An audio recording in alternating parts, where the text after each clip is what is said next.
Banjir merendam sejumlah titik baik di Kota Bekasi maupun Kabupaten Bekasi pada Selasa 4 Maret 2025 dini hari.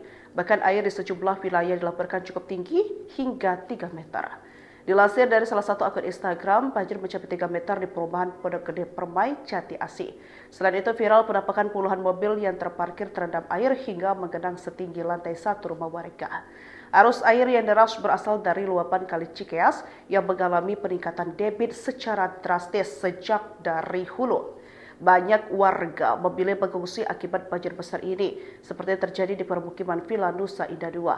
Namun, sebagai lainnya tetap bertahan di dalam rumah, terutama mereka yang memiliki bangunan bertingkat dan bisa berpindah ke lantai 2. Data terbaru dari Badan Penanggulangan Bencana Daerah BPBD Kota Bekasi menyebut banjir terjadi sejak pukul 11.07 waktu Indonesia bagian Barat pada Senin 3 Maret 2025 malam hingga saat ini masih dilakukan pemantauan.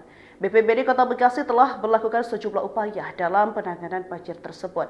Di antaranya asesmen dan koordinasi dengan instansi terkait seperti dengan PLN untuk melakukan pemadaman listrik agar proses evakuasi berjalan dengan lancar.